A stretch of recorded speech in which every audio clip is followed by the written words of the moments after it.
ओम श्री गुरुवे नमः। न गुरुरधिकं तत्त्वं न गुरुरधिकं तपः। तत्त्वं ज्ञानात् परं नास्ति तस्मै श्री गुरुवे नमः।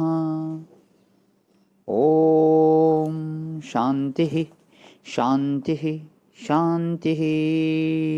प्रणाम भगवान।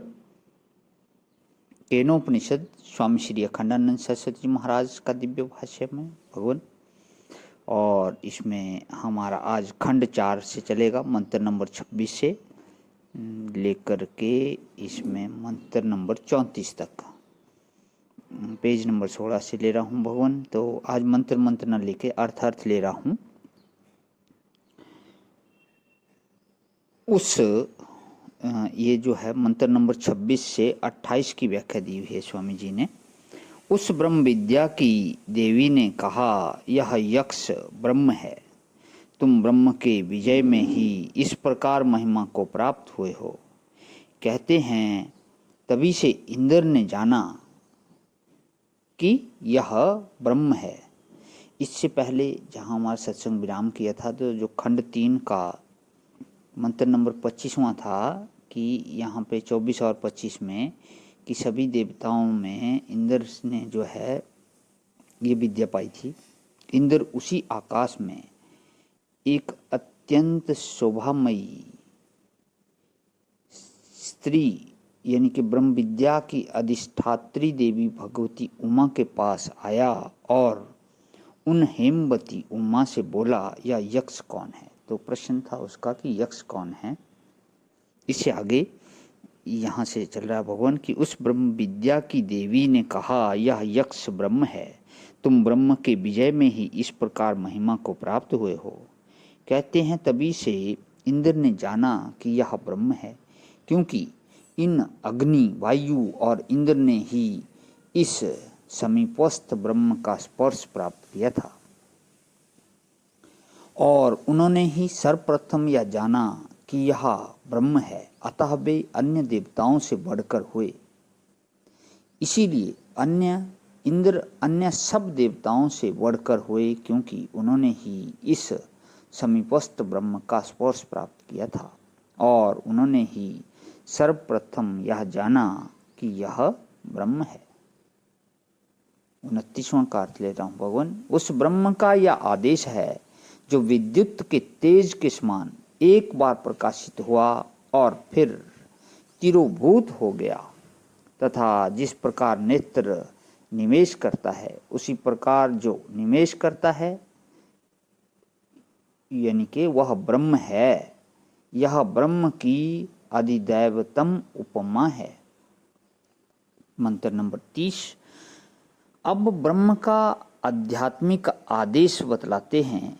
यह मन जो जाता हुआ सा मालूम पड़ता है वह ब्रह्म है, क्योंकि मन से ही ब्रह्म का स्मरण करता है और मन का संकल्प भी ब्रह्म को ही विषय करने वाला है। मंत्र नंबर 31। वह ब्रह्म निश्चय ही तद्वन नाम वाला है, अर्थात प्राणी समूह का प्रज्ञत आत्मा होने से यह सब का संभजनीय है। अतः तद्वन नाम से उसकी उपासना करनी चाहिए। जो इस प्रकार जानता है उसको समस्त भूत चाहने लगते हैं और उससे अपने अविष्ट फलों की इच्छा उसी प्रकार करने लगते हैं जैसे वे ब्रह्म से करते हैं। मंत्र नंबर 32। हे भगवान, उपनिषद कहिए। शिष्य के ऐसा कहने पर गुरु ने कहा, तुमसे ब्रह्म संबंधिनी उपनिषद ही कही गई है। अब हम तुमसे उसके उपाय भूत उपनिषद का कथन करेंगे। मंत्र नंबर 33। उस ब्रह्मी उपनिषद की तप, दम, कर्म, 4 वेद और 6 वेदांग ये प्रतिष्ठा अर्थात आधार हैं तथा सत्य आयतन हैं, अर्थात अकुटिल अमायवी अंतःकरण में ही यह ब्रह्म विद्या प्रतिष्ठित होती है। अमायवी अंतःकरण बहुत गूढ़ रहस्य है कि अकुटिल अमायावी अंतःकरण में ही यह ब्रह्म विद्या प्रतिष्ठित होती है।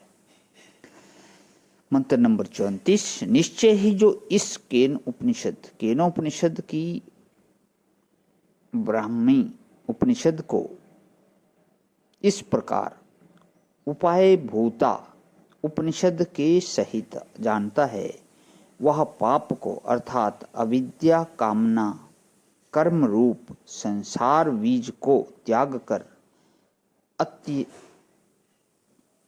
कर अनंत स्वर्ग लोक में अर्थात ब्रह्मानंद में जो सबसे महान है स्थित हो जाता है और फिर संसार को प्राप्त नहीं होता।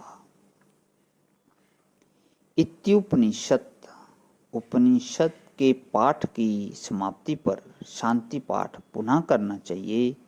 शांति पाठ प्रारंभ में दिया ही जा चुका है।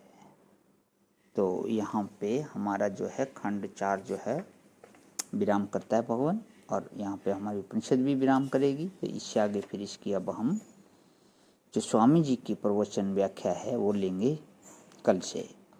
ओम शांति शांति शांति। प्रणाम भगवान।